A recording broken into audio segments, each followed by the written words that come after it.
Hello, and thank you so much for coming back. If the audio quality sounds off or different, I'm actually recording on a different mic, only because I can't get away from where I'm at right now, so we're going to have to do this audio quality to the best of our ability with this mic. Apologies in advance for that. Also, shout out to my subscribers, my editor, and all of the lovely people who've come to see my video. If you could please like, share, and subscribe, I would greatly appreciate it. Now I can understand, what are we talking about today? Well, thank you so much for asking. We're going back to Outlast again, and the reason we're going back to Outlast again is because we actually have to cover Whistleblower now. I know that there are technically 3 games in the series, and I promise we will get to Outlast 2, but I really want to talk about the games from beginning to end in its entirety. So in order, technically, we're doing Whistleblower next. And this is actually a defense video for Outlast this time instead of an opposition of video. Now, the reason why this is a defense video is because where the first Outlast absolutely made me mad, the second Outlast, which is not even Outlast 2, it's Whistleblower, actually makes more sense because instead of trying to break into a mental asylum, we are trying to break out of one after revealing to, well, what we hope to be to the public at large is that this mental asylum is being run by people who are actively using people that are not mentally disabled or people who have been in dire straits and disenfranchised homes and environments as human guinea pigs for their weird nanotechnology to make super soldiers. Which, you know what? That's just a whole sci-fi thing in and of itself, which I might make another video explaining why super soldiers have been something that we've been writing about since 5-ever, but let's focus on Outlast first, and then I'll get to that audio when I get to that audio.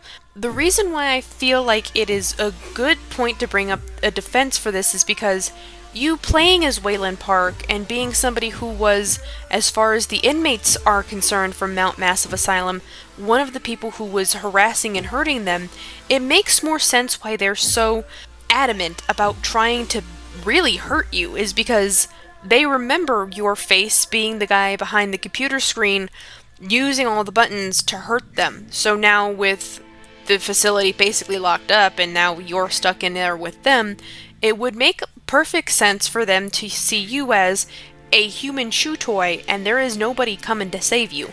Which, you know what, that's actually incredible writing, is because unlike the first Outlast where you keep having to try and find all these pieces of paper explaining what's been going on, this one doesn't really do that. You still can find pieces of paper to give you more background on the story, but it's under the assumption that as a person who worked at Mount Massive, you really wouldn't need to know any of this because it's stuff you already know. Now, the downside to it is you still have to get all those stupid Energizer Bunny batteries to power your stupid camcorder, but that is neither here nor there. We're gonna call it good, and just, it's a mechanic of it. It's mechanics of horror games. A complimentary horror game flashlight. Shout out to Cub Scouts and Jay, because he's the one that coined that term. Anyway, we have to actually talk about one of the inmates that is very insistent on chasing you, and it is one that has spawned quite a bit of fanfiction around too, which is Eddie Gluskin, or as he's known in the game as the Groom. Now, I know when a lot of guys first played this, because I giggled so much about it when I was watching people play this, the thought process of this is a very male inmate, a very buff male inmate, turning other male inmates into what I can only describe as botched sex change surgeries, because his warped idea of love obsession, and it is obsession, it's not love in the rainbows and butterfly sense, it is yandere, stalkery, murder everybody kind of stuff. He wants a family, to get married. He even goes around painting on the walls, describing how women's work is never done, and marriage and everything else. He even sings a fancy little old-timey ditty about finding the girl of his dreams. You come to find out that Eddie comes from a very, very broken home, and his father and uncle were sexually, physically, and possibly mentally abusive to him all the time, and he grew up in that environment, so it kind of makes sense that he ended up here because he was kind of not really a serial killer. Not a good one, but he was. So when you as Wayland actually meet him, he immediately is like, "My darling, my love." He assumes you're the next on the never-ending rotation of brides, and because you're very good at running away, and actively avoiding him, he's getting aggravated because it's not part of the game he wants to play. He wants to have his fun and go to the next bride and all that other stuff. So when you just are very dismissive of it and you keep running from him, he gets progressively snippier. Not angry, that's not the right word we're going to use. He gets snippier with you.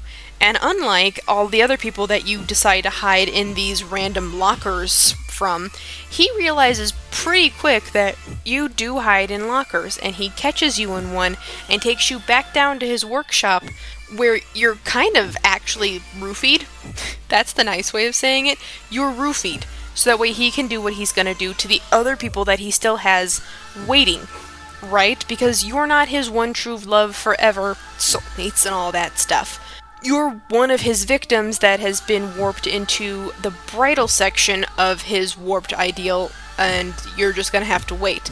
You actually watch at least 3 or 4 other guys systematically get killed while you're still stuck in the locker that you're in, because you're kind of trying to come out of being roofied. When you do fully come to, you are strapped down to a bed where a chain is, like how they used to split wood in half.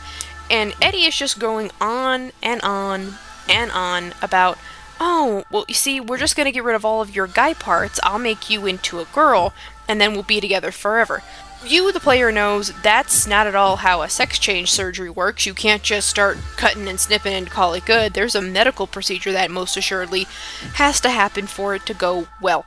But, and this is the big but, Eddie has been under these experiments for so long, and the experiments make it a point to explain to you, the player, throughout, well, the first game in this Whistleblower DLC, that the experiments actively mess with the human mind so much that sometimes people honestly have just created entirely different fantasies in their head that they are now 1,000% sure are correct, and you, the person who has come into their fantasy land, you being able to not see it means you're the crazy one.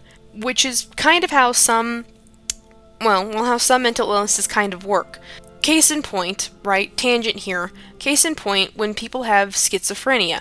Now, you know for a fact if you are not schizophrenic, when they're sitting there explaining to you what they see schizophrenia-wise isn't real, but as far as they are concerned, it is very real. And before somebody butts me about the dangers of the crazy, most people that actually do have mental illnesses really aren't crazy people. They're not the Jokers of society, the Eddie Gluskins of society, the Jeffrey Dahmers of society. They're actually more likely to be abused or mistreated or quite literally kicked in the teeth repeatedly because, well, it's easy to abuse them and trick them because they really are playing life on a totally different level of, oh man, I don't know what you're seeing, but I don't want to play this game. So yes, if you take, right, from Mount Massive, circling back, if we take from Mount Massive this perspective of they're purposely picking people who have some type of even minor mental disorder, or even are just very high stress people and it's just not good for them to have any more stress, and the experiments are aggravating their stress, their mental anxiety, and it's also increasing their physical, like, stability, stamina, and all of that, you are basically cooking them in a crock pot of this is not good, and most normal people are not gonna be able to fight against them, and you have to remember that while you're playing this. Because while you're playing it, you're constantly hoping, man, I really hope I am able to outrun these people, and that I can, like, schmooze my way into a section that they can't get into. Because that's actually how you sometimes outrun some of these bigger brutes in the games, is you're basically a skinny waif, right, that would give a model a run for their money. You can slip through these cracks that they can't because they're just too big. Which is an interesting take on it, because that's not really what you would do, right? I've talked to a couple guys that have tried to Macho Man explain to me that, oh no, I would totally turn and fight. Whereas every girl I've ever talked to about this particular game series that they've played, they said, oh no, I would totally try to do what you do in the game. I would try to be as quiet as possible, I try to be as sneaky as possible, and if the opportunity presented itself, I would try to wedge myself into crevices I knew they wouldn't be able to get me, and they'd have to go find another way to get to me, so that way I could have another opening. Which, Yeah, most times when you're in fight or flight responses, your brain is actively telling you, we need to be smart about this, because if we're not smart, we're gonna mess up and we're gonna die. Now, granted, it's a video game, so there's no actual danger, but that's the reason why we also go to haunted houses. It's fun danger that you can experience, it's an adrenaline high, without actually having to worry about somebody coming for your face and using it as a face mask. So this is why this is specifically a defense video, is because while the first Outlast makes me mad beyond belief, God, I cannot stand it, Whistleblower does not, is because you are actively trying to get out of a mental asylum that you were unceremoniously locked into with all of these very dangerous people, and now you're trying to get out before they realize, hey, there is nobody here that outranks him that can hurt us anymore. Because they do realize it, but some of the inmates, when you come across them, are just hidden underneath staircases or smashed through walls because other inmates killed them, or sometimes they just stare looking out the window, blank-eyed and a million-mile-away thought process because they're not really here, which is actually true. Some mental asylums back in the day, this is how they would treat the inmates that were in there, the patients that they oh so lovingly, and I say that with all the sarcasm I can muster, this is what would happen to them. They would purposely just let them wander around the asylum because they had either drugged them so much or caused so much physical harm to them, or in the case of the patients that they actively lobotomized, they turned them into human puppets. You could push them in a direction, and until they ran into something or somebody grabbed them, they would just keep walking, because you've damaged the brain in such a way that higher brain function has actively left the building. Now, I like Whistleblower for a couple of reasons, other than the fact that it is a better way to explain this story than anything else, right? It is a nice way of actively looking at you and saying, just so you're on the up and up, this happened a long time ago. This is still happening in some places, and there's no real way to get around it, because I found this out when I did my small stint at college. In that big piece of paperwork that you have to sign at doctor's offices and all that other jazz, there's a fancy little piece of paper with a fancy little clause that if you're not reading for it, you'll skip right over it, but you do have to sign your name on that page with that clause. It quite literally is a clause that says, in the event of a doctor, a medical professional deems that maybe you might be mentally unstable and you might be trying to hurt yourself, they can in fact go ahead and turn you over to a psychologist for them to make that final decision. And if they deem that no, you have definitely cracked your cap, they can at the very least keep you in psychiatric hold for at least 3 days. And if that psychologist does not feel that you are mentally stable enough and your insurance will pay for it, they will keep you in that mental asylum for as long as your insurance will pay for it. Now, you might be thinking, isn't that good for some people who really need it? Yes, it probably would be really good for some people who need it. But what about the people who are just having a bad day? Which was basically what Mount Massive Asylum was doing. These were some people who were just having a bad day, or like I said, disenfranchised people, or just people who were really, really down on their luck. So why would they pick them? Because it's easy to pick them. Because the moment you put your name to paper, anything you've signed is not only legally binding, but medical paperwork is the hardest stuff to dispute in court.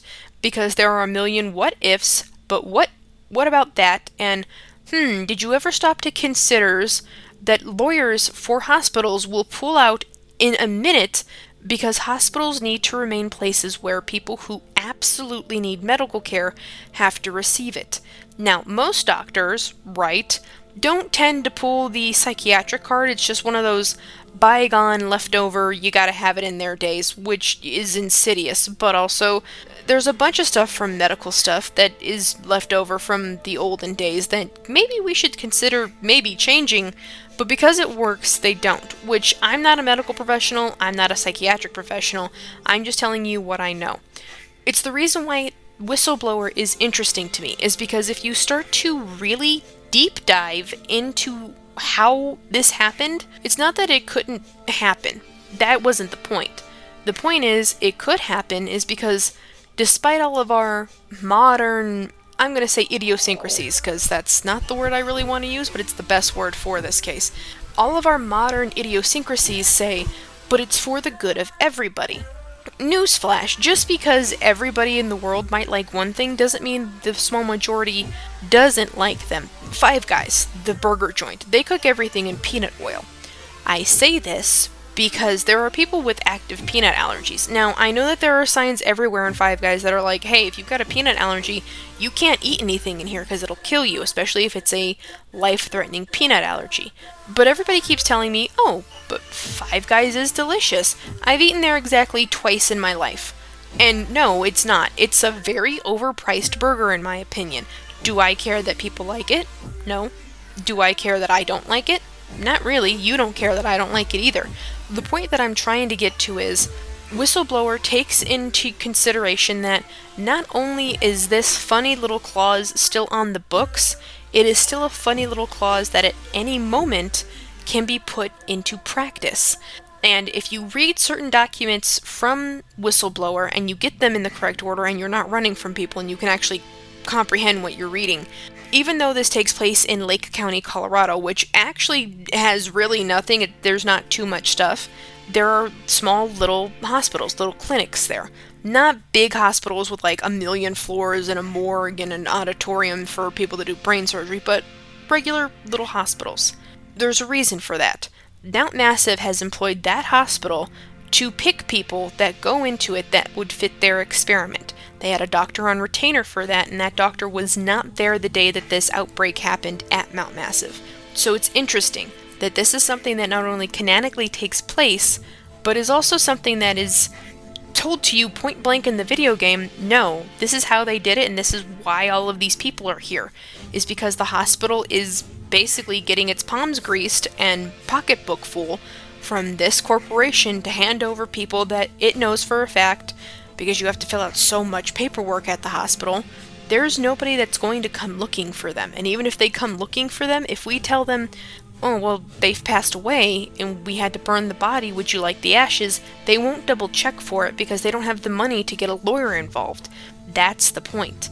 So while the first Outlast I absolutely despise, the second Outlast, this Whistleblower DLC, is very good, and from a standpoint of writing, because that's my wheelhouse, my hobby is writing, been writing a book for forever, Jesus, it makes sense, is because it tells you without telling you, it shows you, throughout everybody that you have to run away from, these are actively crazy people, not because they were crazy, but because they were driven to insanity, and you being, well, politely, you being one of the people that abuse them, puts you in a position of, if they catch you, if any of the inmates other than the groom had caught Waylon Park, they would not have hesitated to turn him into a people suit, which is interesting, and it's a good way to write a horror game. Actually, it's a good way to write a horror movie. That's it. That's all my thoughts on this. I hope you all have an amazing rest of your day. Big shout out to the patrons. Big shout out to my subscribers. And a wonderful shout out again to my editor. I love all of you very much. Bye!